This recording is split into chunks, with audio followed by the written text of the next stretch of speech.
Beşinci Bölüm. Borsa kurtlarını yanıltan şey, kendilerine göre oluşturdukları ve hiçbir zaman vazgeçmedikleri sistemleridir. Bu katı tutumları onlara çok şeye mal olur. Spekülasyon dediğimiz şey bazı temel kurallara sahiptir. Ama sadece matematik ya da formüllerden oluşmaz. Benim geçmiş fiyatlardan yola çıkarak oluşturduğum yöntem bile sadece matematik hesaplara dayanmaz. Hisse senedinin davranışı olarak adlandırdığım bir şey vardır. O da bir hissenin geçmişte gösterdiği davranışı sürdürüp sürdürmemesiyle ilgilidir. Eğer bir hisse senedi tutarsız davranıyorsa, en iyisi ondan uzak durmaktır. Çünkü nerede neyin yanlış olduğunu bilmediğiniz için, hissenin ileride hangi değere ulaşacağını da bilemezsiniz. Hissenin hastalığını teşhis edemezsiniz. Tedavide mümkün olmaz. Tedavi yoksa, kâr da olmaz. Hisse senetlerinin davranışlarını ve performansını izlemek çok eski bir yöntemdir. New York'a ilk geldiğimde bir broker'ın ofisinde sürekli tablosundan bahseden bir Fransızla tanışmıştım. Önce onun firmanın delisi olduğunu, zararsız olduğu için de oralarda dolaşmasına ses çıkarılmadığını düşündüm. Sonra da onun son derece usta ve ikna edici bir konuşmacı olduğunu anladım. Dünyada yalan söylemesi mümkün olmayan tek şeyin matematik olduğunu söylüyordu. Çizdiği eğriler sayesinde borsa hareketlerini önceden tahmin edebildiğini öne sürüyordu.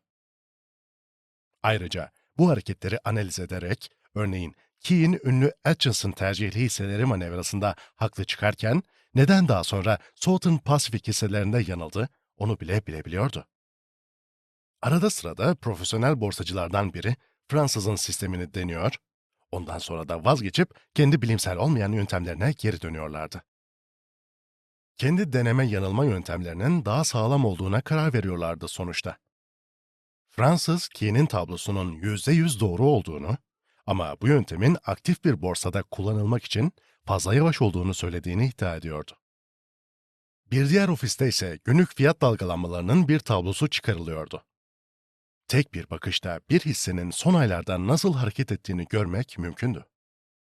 Tek tek hisselerin eğrilerini genel borsa eğrisiyle karşılaştıran ve bazı temel kuralları akılda tutan müşteriler, tüy aldıkları hisselerin gerçekten yükselip yükselmeyeceğini az çok kestirebiliyorlardı.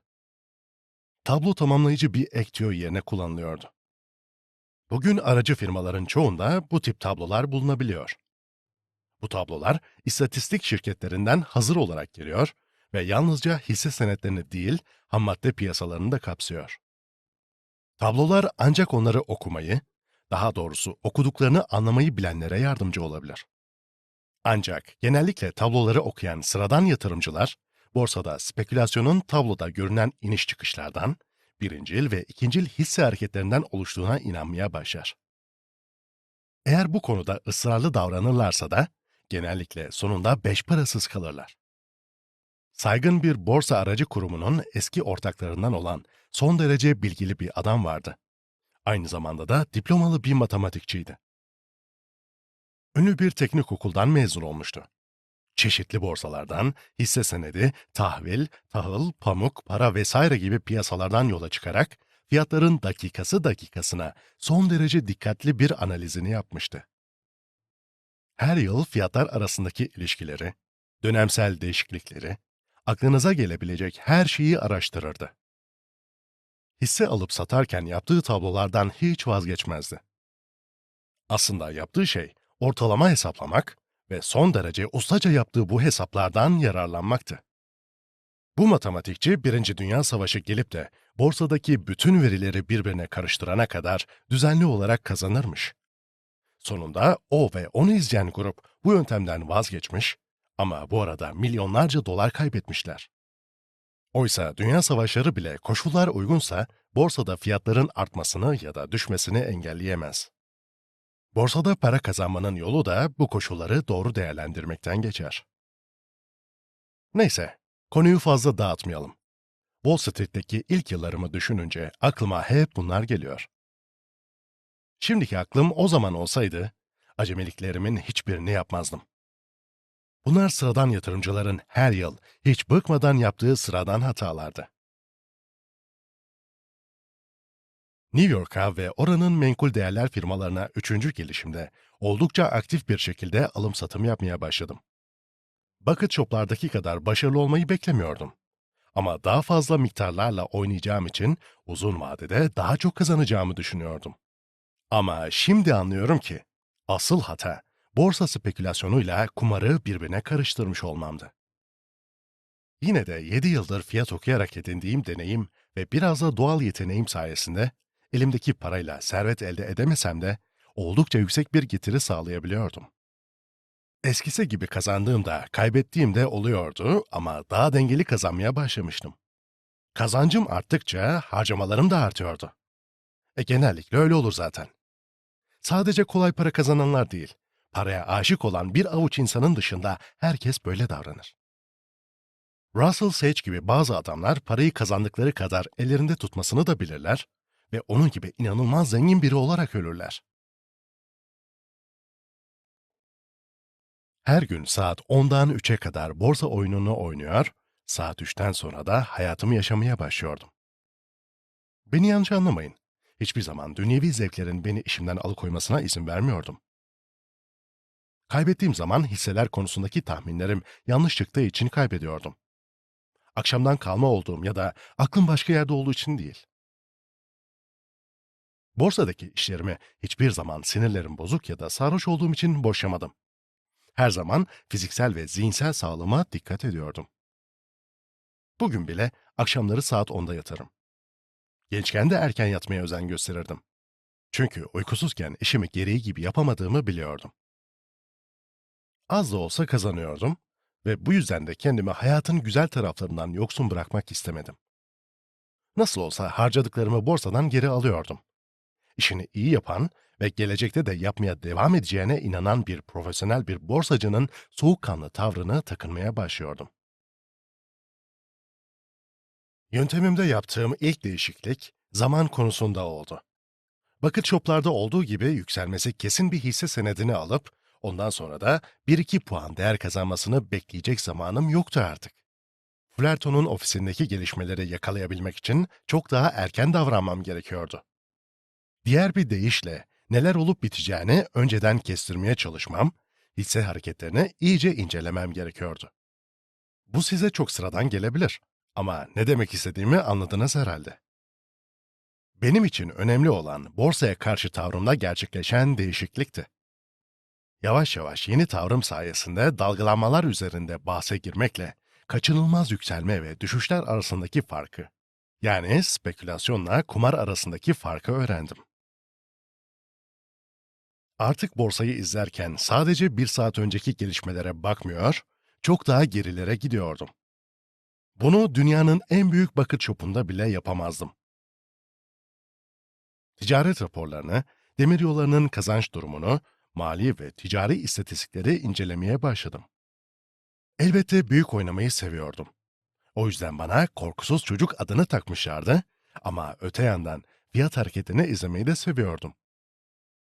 Bana daha fazla borsa deneyimi kazandıracak hiçbir şeyden kaçmıyordum. Bir sorunu çözmeden önce o sorunun nedenini anlamak gerekir. Ben de bir çözüm bulduğumda bu çözümün doğruluğunu kendi kendime kanıtlamalıyım. Bunu yapmanın da tek bir yolu var. Çözümü kendi paramla denemek. O günlerde kaydettiğim ilerleme pek yavaştı. Ama elimden geldiğince hızlı bir şekilde öğreniyor, üstelik de para kaybetmemeyi başarıyordum. Belki daha fazla kaybetseydim bu beni teşvik edecek ve daha sıkı çalışmama neden olacaktı. Mutlaka daha fazla hatamı bulacaktım. Ama para kaybetseydim, yeni bulduğum yöntemleri deneyecek param olmayacaktı. O yüzden fazla kaybetmemem de gerekiyordu. Fullerton'un ofisinde bana para kazandıran hisseleri inceleyince fark ettim ki, borsa konusunda %100 haklı olsam da, yani genel koşulları ve trendi doğru saptamış olsam da, bu haklılığın bana sağlaması gereken parayı bir türlü kazanamıyordum. Neden? Kaybetmek kadar kısmi başarılardan da ders almak gerekir. Örneğin, borsada yükselme beklentisi olduğunu anlayarak çeşitli hisse senetleri satın alıyordum. Benim tahmin ettiğim gibi borsada bir yükseliş gerçekleşiyordu. Buraya kadar hepsi tamam. Peki ben ne yapıyordum? Yaşlı borsacıları dinleyerek gençliğin bana verdiği ataklığı bastırıyordum. Aklı başında davranarak daha temkinli oynamaya karar veriyordum. Bunu yapmanın yolu da hisseleri satarak o ana kadar elde ettiğim kârla yetinmek, hisselerin fiyatı düştüğünde de bunları geri almaktı. Ben de böyle yapıyordum. Daha doğrusu böyle yapmaya çalışıyordum. Genellikle hisseleri satıyor, kâr ediyor, sonra da fiyatı bir türlü düşmek bilmeyen hisselerin değer kaybetmesini bekliyordum. Bu arada hisselerin değeri 10 puan daha artıyor, ben de elde ettiğim 4 puanlık kâr cebimde kös kös oturuyordum. İnsan kâr ederek fakir olmaz derler. Doğru. Ama insan fiyatların gittikçe arttığı bir borsada 4 puanlık kârla yetinerek zengin de olamaz. 20 bin dolar kazanabileceğim yerlerde 2.000 dolarla yetinmek zorunda kalıyordum. Fazla temkinli davranıyordum. Ne kadar az kazandığımı keşfettiğim gün bir şey daha keşfettim. O da çaylakların da kendi aralarında birkaç gruba ayrıldığıdır. Acemi çaylak hiçbir şey bilmez ve kendisi de dahil herkes bunun farkındadır. Ama aradan bir süre geçince çaylak bir şeyler öğrendiğini düşünür ve etrafındakilerin de öyle düşünmesini sağlar. O artık deneyimli bir çaylaktır. Borsanın kendisini araştırmasa da kendisinden daha deneyimli çaylakların söylediği şeyleri kulaktan dolma olarak öğrenmiştir. Bu çaylak en acemi çaylağa göre parasını bazı şeylerden korumayı bilir. Aracı firmaların ekmek kapısı acemi çaylaklar değil, bu deneyimli geçinen çaylaklardır. Acemi çaylağın Wall Street'teki ilk deneme süresi 3 haftayla 30 hafta arasında değişir. Deneyimli çaylaklarsa iflas edene kadar ortalama 3-3,5 yıl geçer. Genellikle borsa ile ilgili beylik lafları ve klişeleri uyduran kişiler de bu deneyimli çaylaklardır.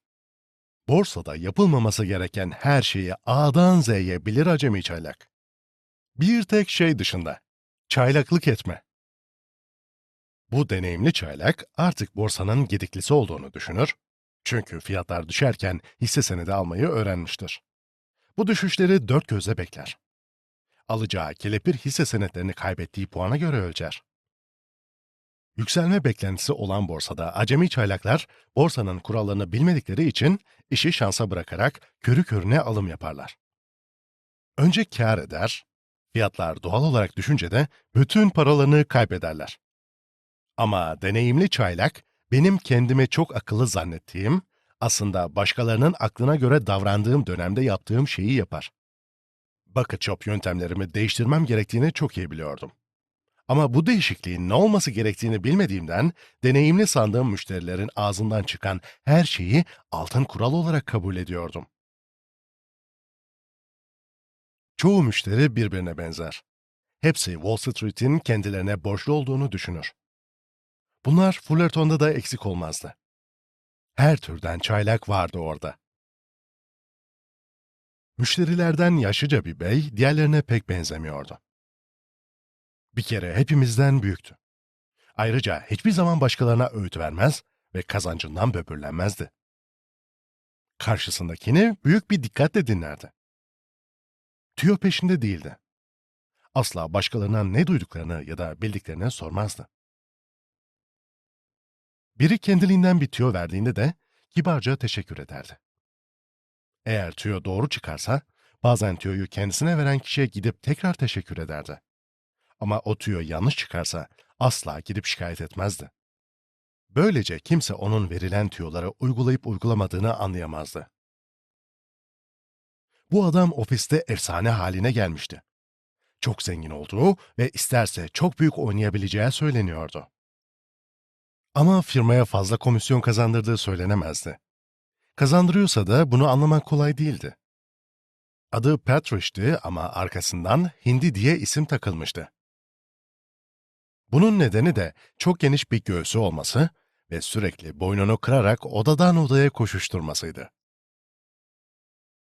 Başkalarından akıl almak ve sonra da başarısız olunca onları suçlamak isteyen müşteriler, kimi zaman Patrick'e gidip ona bir arkadaşlarının arkadaşı olan bir borsacının şu ya da bu hisse senedinden almalarını öğütlediğini söylerler, ondan ne yapmaları gerektiği konusunda akıl isterlerdi. Aldıkları tüyo ister almak, ister satmak olsun, cevap hep aynıydı. Müşteri kafasını kurcalayan tüyoyu anlattıktan sonra sorardı. Sizce ne yapayım? Yaşlı Hindi başını bir yana eğer, babacan bir gülümsemeyle karşısındakinin yüzüne bakar ve sonunda ciddi ciddi konuşurdu. Biliyorsunuz, borsa yükselecek. Ondan defalarca aynı sözleri duydum. Borsa yükselecek diyordu hep. Bunu söylerken de size 1 milyon dolarlık bir kaza sigortası poliçesi içine sarılı, paha biçilmez bir tılsım veriyormuş gibi davranıyordu. Elbette ben de onun ne demek istediğini bir türlü anlayamıyordum. Bir gün Elmer Harwood adında biri ofise rüzgar gibi dalarak hemen bir talimat yazdı ve bunu görevliye uzattı. Sonra da Partridge'in yanına koştu. O sırada Partridge, John Fanning'in anlattığı hikayeyi dinliyordu. John bir keresinde Keen'in brokerlarından birine bir emir verdiğini duymuş. John da hemen gidip aynı hisseden almış ama 100 hissede ancak 3 puan kâr edebilmiş, sonra da hisseleri satmış. O satar satmaz da hisse senedi 3 gün içinde 24 puan çıkmış. Bu John'un aynı hikayeyi 4. kez anlatışıydı ama Hindi ilk kez duyuyormuş gibi kibar kibar başını sallayarak dinliyordu. Elmer yaşlı adamın yanına yaklaştı ve John Fenning'den özür dilemeye gerek görmeden araya girdi ve Hindi'ye "Bay Partridge, ben elimdeki Climax Motors'un hepsini sattım. Dediler ki hisse fiyatı düşmek üzereymiş. Ben de fiyat düşünce hisseleri geri alacağım.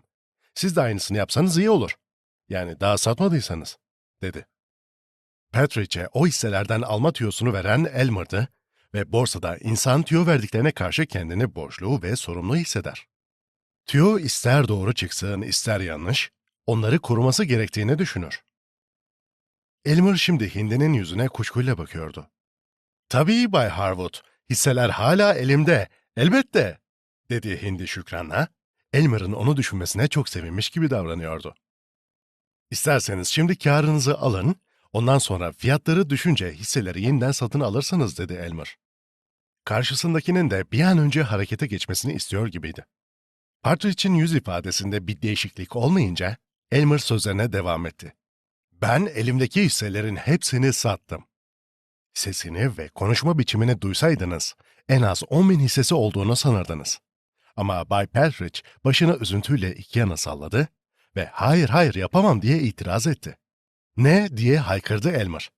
Yapamam dedi Mr. Partridge. Yüzü pek dertliydi. Size satın almanız için tüyo vermemiş miydim? Verdiniz Bay Harwood ve size müteşekkirim gerçekten ama... Durun bir dakika, bırakın konuşayım. O hisse 10 günde 7 puan değer kazanmadı mı? Kazanmadı mı? Kazandı. Size gerçekten çok teşekkür ederim evladım. Ama ben o hisseyi satmayı aklımdan bile geçiremem. Geçiremez misiniz diye sordu Elmer. Onun da aklı karışmaya başlıyordu. Borsa dünyasında tüyo verenler aniden tüyo alanlara dönüşebilir. Hayır, satmayı düşünmüyorum. Neden düşünmüyorsunuz? Elmer Partridge'e biraz daha yaklaştı. Borsa yükselecek ya. Adam bunu sanki çok uzun ve ayrıntılı bir açıklama yapar edasıyla söylemişti. Anladık, dedi Elmer. Artık sinirlenmeye başlıyordu. Tamam, ben de borsanın yükseleceğini sizin kadar biliyorum. Ama şimdi o elinizdeki hisseleri satıp sonra değerleri düşünce geri almanın tam zamanı. Bundan siz kârlı çıkacaksınız. Evladım, dedi Partridge. Canının ne kadar sıkkın olduğu belliydi. Evladım, eğer o hisseyi şimdi satarsam daha fazla kâr etme fırsatını kaybederim. Elmer Harwood başını sallayarak bana doğru yöneldi. Benden anlayış beklediği belliydi. Ne diyebilirim ki diye fısıldadı kulağıma. Ne denir şimdi buna? Ben susmayı tercih ettim, o devam ediyordu. Ona Climax Motors'la ilgili bir tüyo verdim, gitti 500 hisse aldı. 7 puan kâr etti. Sonra ben ona hisseleri satıp artık çoktan zamanı gelen düşüşten kurtulmasını söylediğimde bana ne diyor? Eğer şimdi satarsa kâr edemezmiş. Bu söze ne denir? Özür dilerim Bay Harwood, ben kâr edemem demedim. Daha fazla kâr etme fırsatını kaybederim dedim, diye araya girdi bizim Hindi. Siz de benim yaşıma gelince, benim geçtiğim yollardan, anlattığım paniklerden, iniş çıkışlardan geçince anlayacaksınız. Daha fazla kâr etme fırsatını kaçırmayın. Buna kimsenin gücü yetmez. John D. Rockefeller'ın bile. Umarım hisse fiyatları düşer ve siz de sattıklarınızı daha iyi bir fiyattan geri alırsınız. Ama ben yılların deneyimiyle hareket etmek zorundayım. Bu deneyim bana çok şeye mal oldu Ve artık bir kez daha her şeye sıfırdan başlamak istemiyorum. Ama inanın ki size çok müteşekkirim. Borsa yükseliyor biliyor musunuz? Sonra da arkasını dönüp gitti. Elmer şaşkınlık dolu gözlerle arkasından baka kalmıştı. Bay Patrick'in söylediklerini o zaman pek anlayamamıştım. Ama borsa hakkındaki tahminlerim doğru çıksa bile yeterince para kazanamayınca sözlerini bir kez daha düşündüm. Düşündükçe o yaşlı adamın ne kadar zeki olduğunu daha iyi anladım. O da gençken aynı hataları işlemişti ve kendini çok iyi tanıyordu. Kendisine zararlı olduğunu bildiği zaaflarına kolay kolay teslim olmuyor ve böylece pahalı pişmanlıklardan uzak duruyordu. Bay Patrick'in borsa yükselecek biliyorsunuz demekle neyi kastettiğini anlamak benim için çok önemli ve öğretici bir adım oldu. Söylemek istediği şey, asıl kârın ufak tefek dalgalanmalardan değil, borsadaki temel hareketlerden geldiği, yani banttan gelen fiyatlara değil, borsadaki genel koşullara ve eğilime bakmak gerektiğiydi. Bu aşamada bir şey söylemek istiyorum. Wall Street'te yıllar geçirdikten ve milyonlarca dolar kazanıp kaybettikten sonra size şunu söyleyebilirim. Ben düşündüğüm şeyler sayesinde zengin olmadım. Ben oturarak zengin oldum. Anlatabildim mi? Yerimde sıkı sıkı oturarak. Borsadaki tahminlerin doğru çıkması iş değil. Yükselecek ya da düşecek fiyatları önceden tahmin edip buna göre davranan pek çok yatırımcı vardır. Doğru anda doğru tahminlerde bulunan ve en fazla kar sağlaması gereken anlarda alım satım yapan birçok kişi tanıdım ben. Ve bu kişiler de bir türlü zengin olamadı. Tıpkı benim gibi. Hem doğru tahminlerde bulunan hem de sabırla yerinde oturmasını bilen insanlar ender bulunur. Bunu öğrenmesi kolay değildir. Ama borsada para kazanmanın tek yolu bu beceriyi edinmektir. Acemiyken 100 dolar bile kazanmak zordur. Ama oyunun kurallarını öğrendikten sonra milyonlarca dolar kazanmak işten bile değildir. İnsan isabetli tahminlerde bulunabilir. Ama beklediği şeyin gerçekleşmesi düşündüğünden daha uzun bir süre alınca kendisinden kuşkulanıp sabırsız davranmaya başlayabilir. İşte bu yüzden Wall Street'te hiç de acemi sayılmayacak birçok insan para kaybeder. Onlara para kaybettiren şey borsa değil, kendileridir. Akıllı olmalarına karşın yeterince sabırlı davranamazlar. Yaşlı Hindi yaptıklarında ve söylediklerinde çok haklıydı. Hem kendi aklına güveniyor hem de sabırlı olmasını biliyordu. Borsanın genel eğilimine değil, iniş çıkışlara göre oynamak benim sonum oldu. Kimsenin bütün dalgaları yakalaması mümkün değildir. Borsa yükseliyorsa önce hisse senetleri alınır, bir süre sonra da düşme beklentisi oluşunca hisseler satılır. Bunu yapabilmek için genel koşullara dikkat etmek ve tek tek hisselerle ilgili özel faktörlere ya da tüyolara kulak asmamak gerekir. Borsada genel bir düşüş yaşanacağını hissettiğiniz anda elinizdeki bütün hisseleri satın. Sonra da koşulların tersine dönmesini bekleyin. Bunu yapabilmek için zeki ve öngörüşlü olmanız gerekir. Yoksa bu söylediğim ucuza alıp pahalıya sat gibi basit bir öğüt olarak algılanabilir. Öğrenmeniz gereken en önemli şey, ilk ve son sekizde birliklerden uzak durmaktır. Bunları yakalamaya çalışmayın. Bu yüzden kaybedilen milyonlarla bütün Amerika'yı çevreleyen bir otoyol kurulabilirdi. Biraz daha akıllandıktan sonra Fullerton'un ofisinde yöntemlerimi gözden geçirirken fark ettiğim bir diğer şey de, ilk yaptığım işlemlerde fazla zarar etmemem oldu. Doğal olarak ben de ilk işlemlerimi büyük miktarlarda yapmaya başladım. Böylece başkalarının verdiği öğütlere ya da kendi sabırsızlığıma boyun eğmediğim sürece doğru kararlar verebildiğimi anladım. Kendi kararlarına güvenemeyen biri borsada başarılı olamaz. Benim bunca yılda borsada öğrendiğim tek bir şey var. Genel koşulları incelemek, belli hisse senetlerini almak ve ondan sonra da bunları kolay kolay elden çıkartmamak. Artık tek bir sabırsızlık belirtisi bile göstermeden beklemeyi öğrendim. Bir hissenin değerinin düştüğünü görünce hiç telaşlanmıyorum. Çünkü bunun geçici olduğunu biliyorum. Bir keresinde 100 bin hisse kısa duruma geçmiştim. Borsanın pek yakında yeniden yükselmeye başlayacağını biliyordum. Bu yükselişin kağıt üzerinde bana 1 milyon dolar kar getireceğinin de farkındaydım. Yine de hiç istifimi bozmadan bekledim ve kağıt üzerindeki karımın yarısının silinip gittiğine tanık oldum. Bu arada kısa pozisyondan çıkıp açıklarımı kapatmak aklıma bile gelmedi. Bunu yaparsam pozisyonumu kaybedeceğimi ve bunun da gelecekteki kârlarımı engelleyeceğini biliyordum. Borsada asıl kâr getiren ufak tefek oynamalar değil, genel hareketlerdir. Bütün bunları öğrenmem uzun süre aldı. Her yaptığım hatadan ders alıyordum. Ama hatayı yaptıktan sonra bunu anlayana kadar uzun bir süre geçebiliyordu. Hatta anladıktan sonra hatanın tam olarak nerede olduğunu saptamak da uzun süre alabiliyordu. Diğer taraftan kazancım fena değildi. Çok gençtim ve kayıplarımı farklı şekilde telafi edebiliyordum. Kârımın çoğunu geçmişte olduğu gibi banttan gelen fiyatları değerlendirerek elde ediyordum, çünkü borsanın o günlerdeki durumu bu yönteme uygundu. New York'taki ilk günlerimde olduğu gibi arka arkaya ve büyük miktarlarda para da kaybetmiyordum.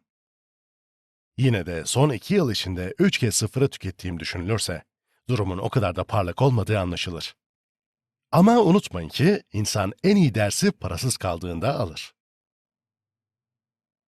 Elimdeki paraları pek biriktiremiyordum. Bunun nedeni de rahat bir yaşam sürmemdi. Benim yaşımda ve benim zevklerime sahip bir insanın isteyeceği şeyleri kendimden esirgemiyordum. Kendi arabam vardı ve fazla tutumlu davranmaya gerek görmüyordum. Nasıl olsa harcadığım para borsada bana geri geliyordu. Borsa yalnızca pazar ve bayram günlerinde kapalıydı. İşlediğim hataları ve neden para kaybettiğimi anladığım zaman kendime yeni kurallar koyuyordum. Elimdeki para arttıkça harcamalarım da ona göre artıyordu. Elbette bu arada hoş ya da tatsız birçok deneyim yaşadım ama şimdi bunları anlatmaya kalksam sözlerimi hiç bitiremem. Aslında en iyi hatırladığım olaylar, bana borsadaki günlerimde doğrudan yardımcı olan, bir şeyler öğreten deneyimler. Yani hem borsa oyununu hem de kendimi bana daha iyi öğreten olaylar. Eserin 5. bölümünü de tamamladık. 6. bölümde yeniden görüşünceye dek esen kalın.